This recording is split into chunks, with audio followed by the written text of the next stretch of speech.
Salam alaikum. Donc, on commence la chimie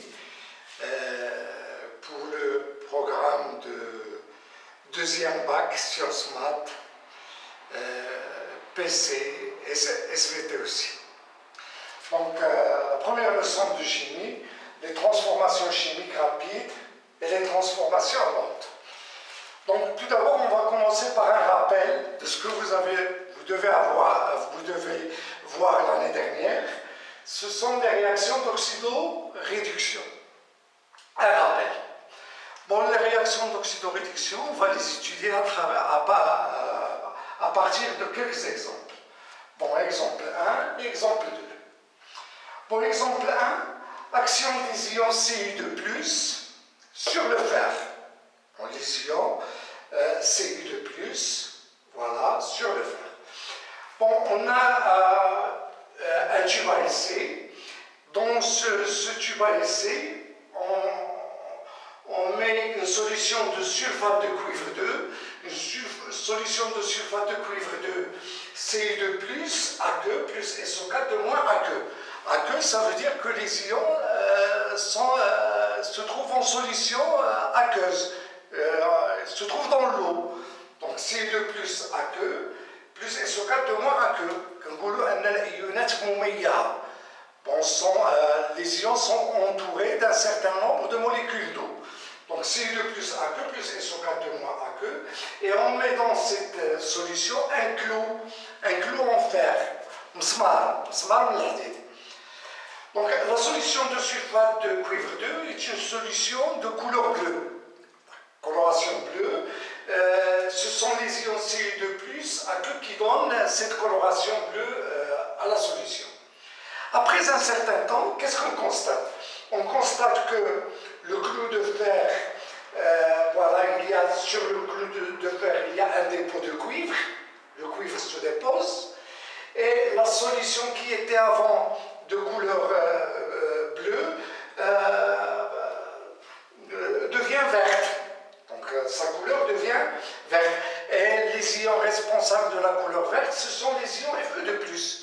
Donc on a donc un dépôt de cuivre et il y a formation des ions Fe2+. Par conséquent, la solution qu'on a là, c'est la solution de sulfate de fer 2. Voilà, donc on a une solution de sulfate de cuivre 2, on met un clou de fer, à un certain temps, on obtient un dépôt de cuivre et formation des ions Fe2+. Donc on obtient une solution de sulfate de cuivre 2. On va exploiter les résultats de cette expérience pour définir ce que c'est que l'oxydation, ce que c'est que la réduction, ce que c'est que l'oxydant et le réducteur. Donc, ce qui s'est passé au cours de la réaction, au départ, on a le fer et on obtient les ions Fe2+. Donc, on a Fe et on obtient Fe2+. Donc, on obtient Fe2+ à partir d'un atome de fer qui perd 2 électrons. Donc, vous savez, dès le tronc commun, que pour avoir un ion de charge positive, un ion monoatomique, il faut que l'atome perde des électrons. Donc, on a Fe2+. Ça donne Fe2+, plus 2 électrons. Il s'agit là d'une oxydation. On va définir par la suite ce que c'est qu'une oxydation. Pour les ions Cu2+, avant on a les ions Cu2+, qui sont responsables de cette couleur bleue, et à la fin on obtient un dépôt de cuivre, on obtient le cuivre. C'est-à-dire qu'on a Cu2+, qui donne le cuivre. Et les ions Cu2+, pour donner un atome de cuivre, il faut qu'il capte 2 électrons. Voilà, Cu2+, plus 2 électrons, ça donne Cu. Même de point de vue charge, là on a 2 charges positives plus 2 charges négatives, c'est 0. Et la charge de l'atome de cuivre, elle est nulle. Donc voilà, Cu2+, plus 2 électrons, ça donne Cu. Et là, il s'agit d'une réduction.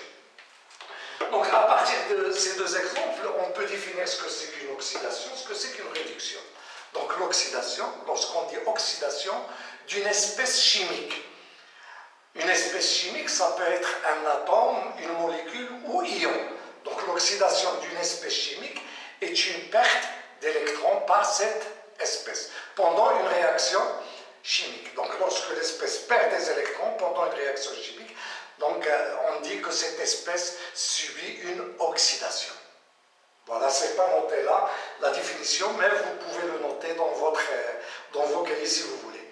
Donc l'oxydation d'une espèce chimique, voilà, on dit qu'une espèce chimique, voilà, atome, ion ou molécule subit une oxydation lorsqu'il perd des électrons au cours d'une réaction chimique. Là, Ci de plus 2 électrons, ça donne Cu. C'est une réduction.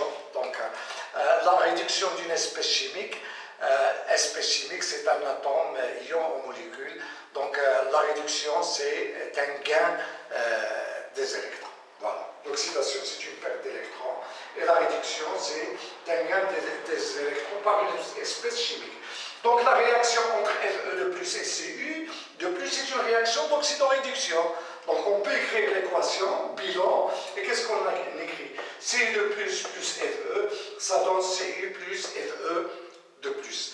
Et l'équation, elle est équilibrée du point de vue atomique, voilà, et du point de vue charge. Même la charge, de ce côté de l'équation, on a 2 charges positives, et là aussi 2 charges positives. Donc, on a Cu de plus Fe, ça donne Cu de plus Cu plus Fe de plus. C'est une réaction d'oxydoréduction, car il y a à la fois simultanément oxydation de Fe et réduction de Cu de plus.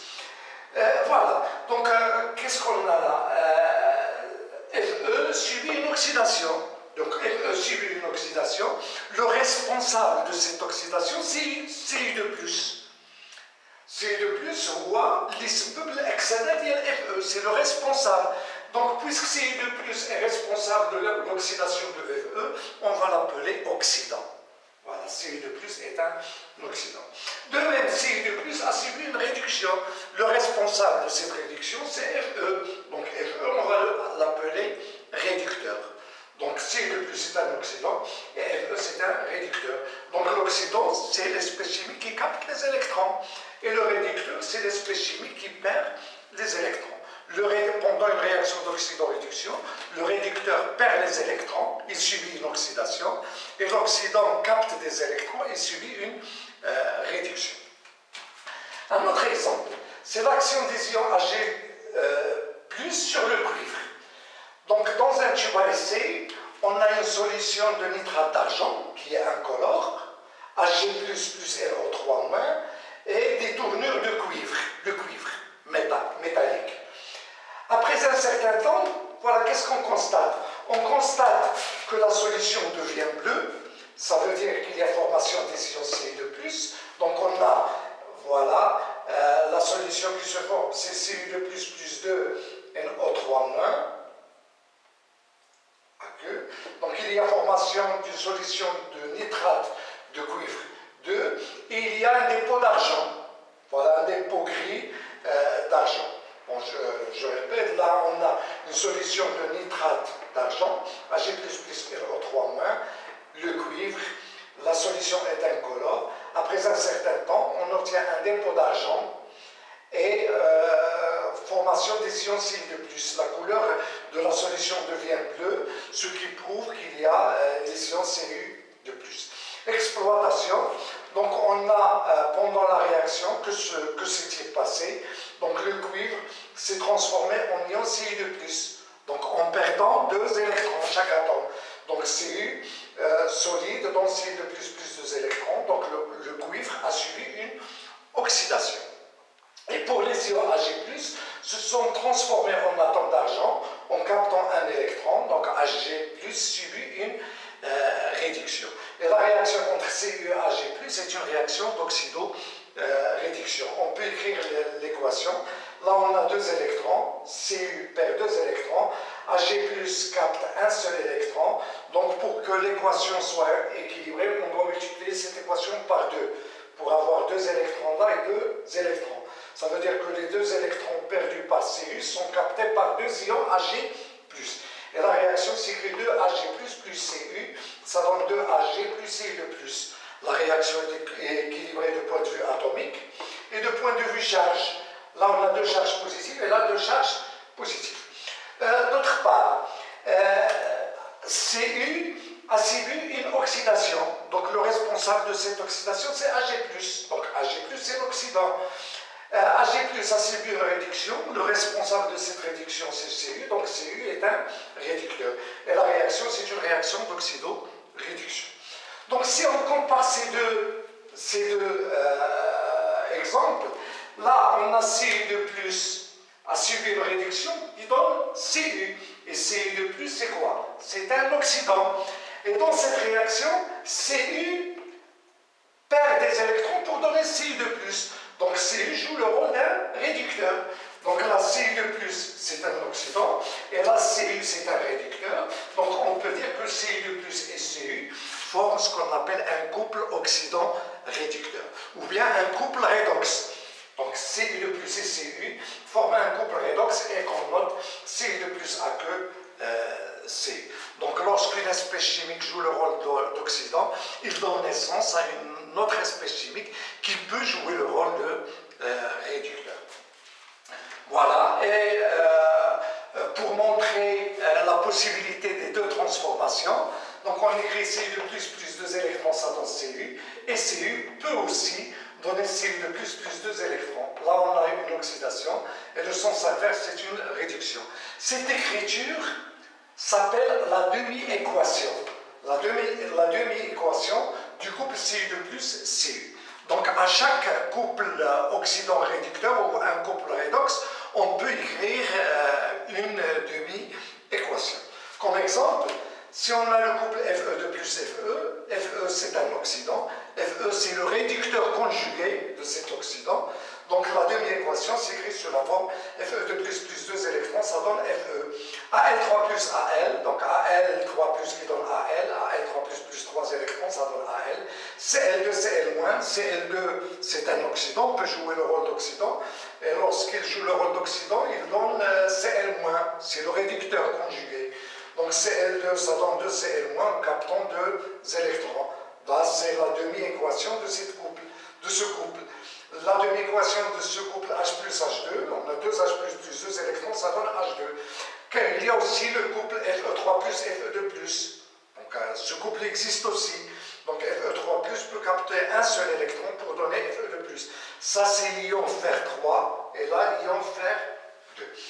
Et il y a aussi d'autres couples tels que MnO4-, Mn2+. Bon, là on a un oxydant oxygéné. Donc c'est un oxydant qui contient l'oxygène. Donc MnO4-, c'est ce qu'on appelle l'ion permanganate. Et l'ion permanganate, il donne à la solution, lorsqu'il est en solution aqueuse, il donne une couleur violette, le violet. Donc MnO4-, voilà, aqueux, c'est l'ion permanganate. C'est un oxydant, mais c'est un oxydant en milieu acide. Dans une solution, c'est un oxydant en milieu acide. Un milieu acide, c'est un milieu qui contient les ions H+, aqueux. Et on va voir pourquoi. Donc, Mn2+, c'est l'ion manganèse, Mn2+. Donc, MnO4-, c'est un oxydant. Lorsqu'il joue le rôle d'oxydant en milieu acide, il donne naissance à Mn2+, à cet ion, Mn2+. Donc, si on veut écrire la demi-équation, donc on a Mn2+, ça donne MnO4-, ça donne Mn2+. Donc, on voit bien que cette demi-équation n'est pas équilibrée. Donc, il faut l'équilibrer. Donc, pour l'équilibrer, on suit quelques étapes. Donc, première étape, deuxième étape, etc. Donc, tout d'abord, on équilibre l'oxygène.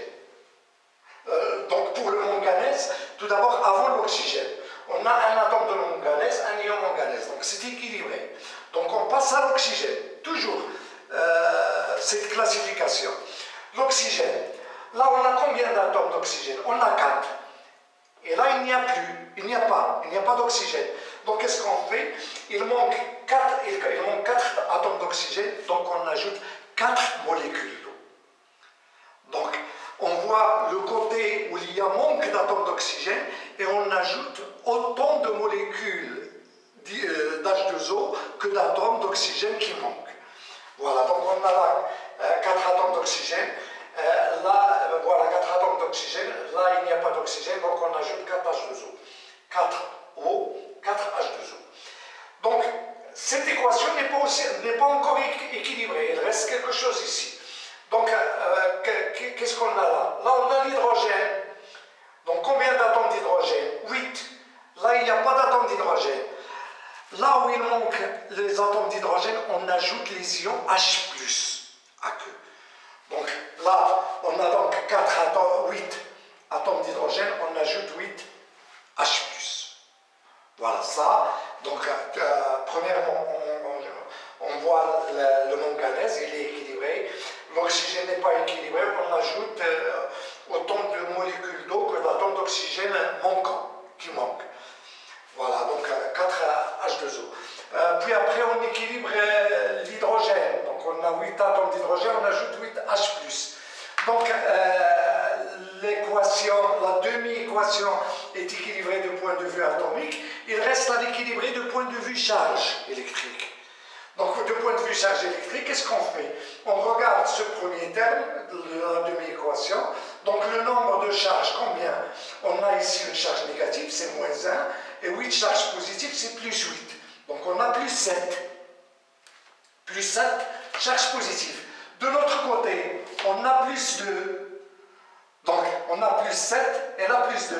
Donc, pour passer de là à là, il faut ajouter ici 5 charges négatives. Donc, il faut ajouter 5 charges négatives. Ces charges négatives ne peuvent être apportées que par des électrons. Car la charge d'un électron est -E. Moins fois E, c'est la charge élémentaire. Donc, on dit 5 charges négatives, c'est-à-dire 5 électrons.